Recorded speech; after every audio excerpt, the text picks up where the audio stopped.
अभी Drew McIntyre ने elimination chamber match जीता है एंड अब ड्रू मैकिंटायर के साथ सारी चीज़ें सही हो रही है। तो कल एक और अच्छी अपडेट आती है कि ड्रू मैकिंटायर ने अपना नया कॉन्ट्रैक्ट साइन किया है, नई डील ड्रू मैकिंटायर ने डब्ल्यूडब्ल्यूई के साथ साइन करी है।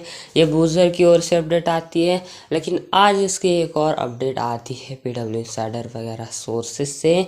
तो इन सोर्सेज का ये कहना है कि नहीं, अब तक डब्ल्यूडब्ल्यूई एंड ड्रू मैकिंटायर इनके बीच नई डील की बातचीत वगैरह नहीं हुई है एंड अब तक भी डब्ल्यूडब्ल्यूई ने ड्रू मैकिंटायर को कोई भी नई डील ऑफर नहीं करी है। वेल अब पता नहीं, लेकिन बूजर काफ़ी ट्रस्टेड सोर्स भी है अभी रिसेंट टाइम में, लेकिन बड़ी बड़ी अपडेट्स का भी यही कहना है कि अभी तक ड्रू मैकिंटायर ने नई डील साइन नहीं करी, लेकिन at the and Drew McIntyre WWE के साथ डील साइन डेफिनेटली करने ही वाले हैं। एंड ये फ़िलहाल कुछ बातें हैं एंड ये फ़िलहाल न्यूज़ सामने आ रही है। पता नहीं आपके ऊपर है कि आप किस पर बिलीव करना चाहते हो, क्योंकि जो भी हो डेफिनेटली ड्रू मैकिंटायर रिसाइन करेंगे। खैर बात करते हैं अनडिस्प्यूटेड टैग टीम चैंपियनशिप्स के बारे में। तो बहुत टाइम से अपडेट आ रही है कि टाइटल स्प्लिट होगी, अब होगी, फिर होगी, रेसलमेनिया के टाइम पर ये सेपरेट हो जाएगी। ये अपडेट बहुत बार आई, लेकिन प्रो रेसलिंग स्कोप पर इसके ऊपर अपडेट आई है फिर एक बार एंड उनका कहना है कि टैग टीम चैंपियनशिप को जो स्प्लिट करने का डिसीजन है इसको बहुत बार पीछे ढकेला जाता है, इसको फिर एक बार बहुत टाइम इसको जो है पीछे खींच लिया जाता है इस डिसीजन को। एंड अब पता नहीं क्यों डब्ल्यूडब्ल्यूई टाइटल को स्प्लिट नहीं कर रही, लेकिन पिछले वाली अपडेट का कहना था।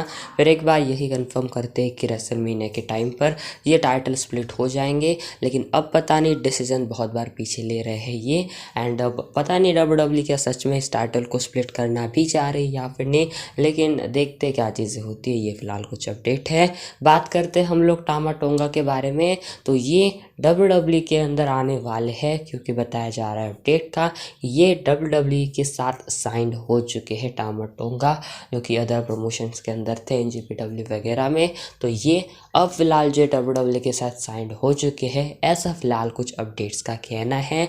एंड अब देखते हैं उनका मेन रोस्टर का डेब्यू कब होता है। क्या ये सीधे रॉ स्मैकडाउन में आते हैं या फिर इससे पहले ये एनएक्सटी में चाहते हैं अपने आप को बिल्ड करते हैं एंड देन मेन रोस्टर पर आते हैं। देखते हैं क्या चीज़ें होती है, लेकिन यस टामा टोंगा हमें डब्ल्यूडब्ल्यूई के अंदर आते हुए दिखाई दे सकते हैं।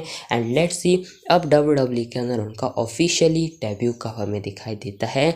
लेकिन आज एनएक्सटी के शो के ऊपर एक रिटर्न होता है, जो कि होता है अपने टाई डिलिंजर का। अगर आप डब्ल्यूडब्ल्यूई पहले से देखते होंगे तो आपको पता होगा टाई डिलिंजर डब्ल्यूडब्ल्यूई के अंदर पहले भी हुआ करते थे एंड अब फिर एक बार टाई डिलिंजर आ चुके हैं एनएक्सटी के अंदर वापस। एंड ये फिलहाल आज के एनएक्सटी के शो से हमें चीज़ें मालूम चलती हैं।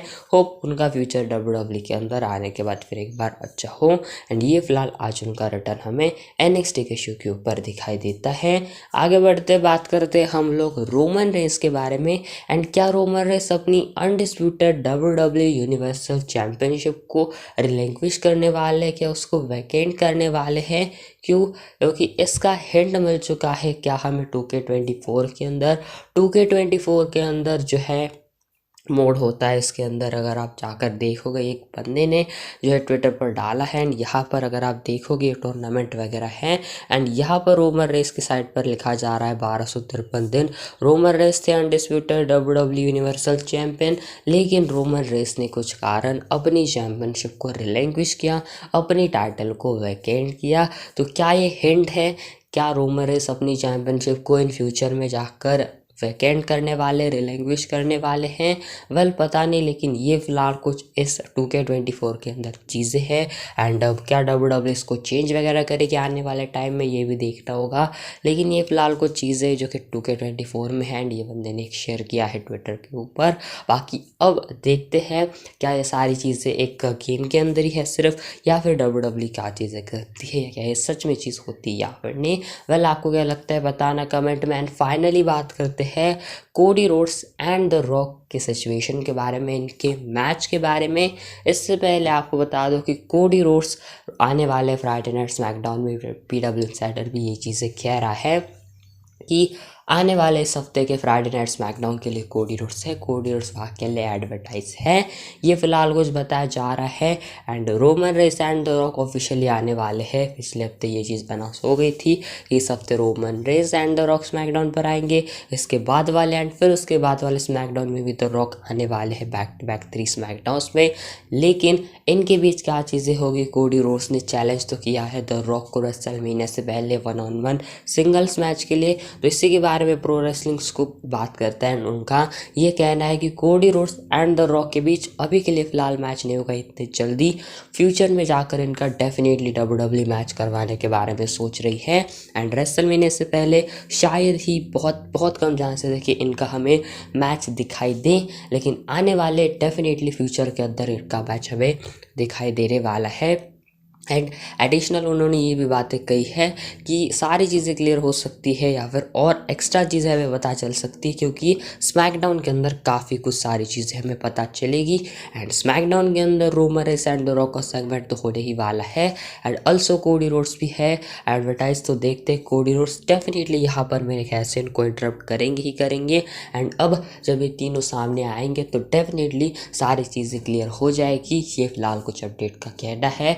एंड स्मैकडाउन के बाद हमें सारी चीज़ें क्लियर में भी हो सकती है। देखते द रॉक क्या आंसर देते हैं कोडी रोड्स के चैलेंज का या फिर नहीं। आपको क्या लगता है बताना कमेंट के अंदर। एंड फिलहाल आज की वाली वीडियो बस इतनी सी थी एंड मैं मिलता हूँ नेक्स्ट वीडियो के अंदर।